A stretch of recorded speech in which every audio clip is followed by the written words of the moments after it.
will always be the proudest moment of my coaching career. A settlement has been reached in a local lawsuit that will pave the way for all high school athletes in the state to get back in the game.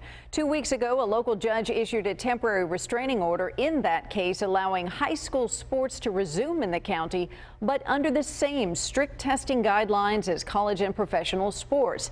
That testing requirement created a lot of questions, like how it would be paid for, but we got that answer today, and joining us live to break it all down is Scripps Ranch head football coach Marlon Gardenera. And Marlon, thank you for joining us.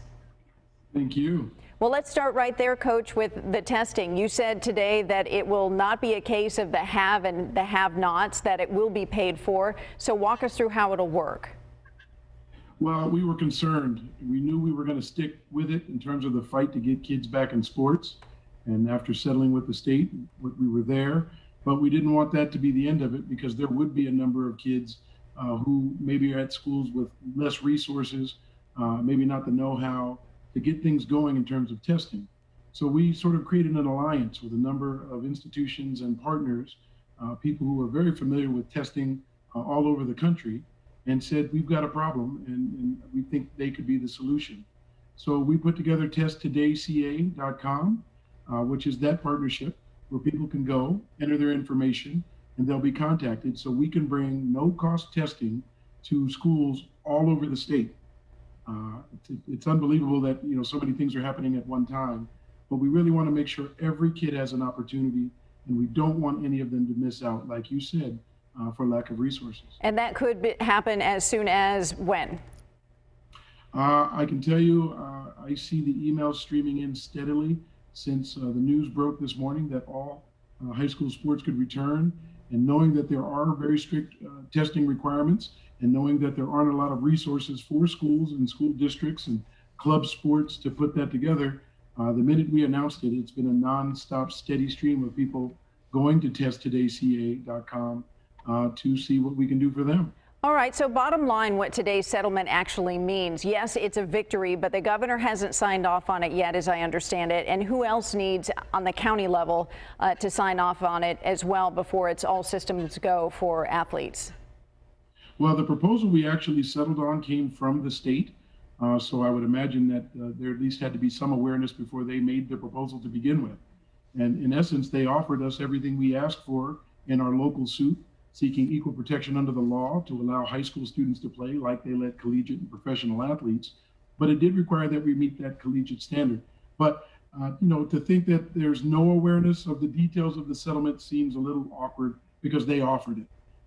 So I would imagine it may need some sort of final sign off. I don't know if it's symbolic or real, because again, the offer came from them. The county wanted to review it, but even in the original hearing, the county deferred to the state. They weren't really contesting what was happening. And likewise, CIF, they're a partner with families for their kids. CIF is all about the kids, all about sports. Now they have to answer as an extension of the state in some form to the powers that be. But there's never been a question whether or not CIF was in support of getting kids back to school. Well, Coach, as a mother of a high school basketball player, I have to ask this. I'm as eager as the next parent to watch her play again. Where does this leave spectators, this decision today? Can people come out and watch the games, or what will the parameters be?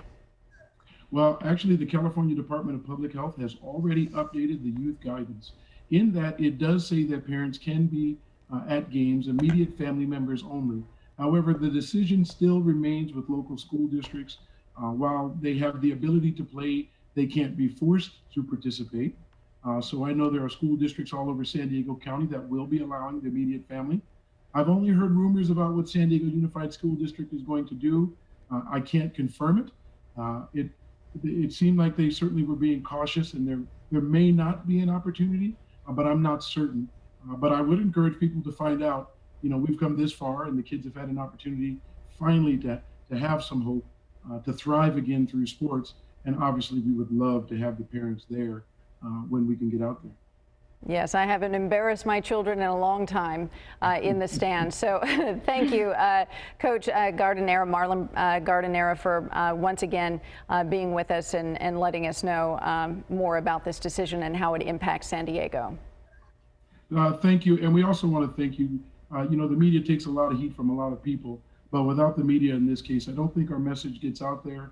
I don't know that we put the numbers together that we had and are able to go to the governor's office and say we need change. So we also want to thank you for being partners in this and sharing our message. All right. Well, thank you very much.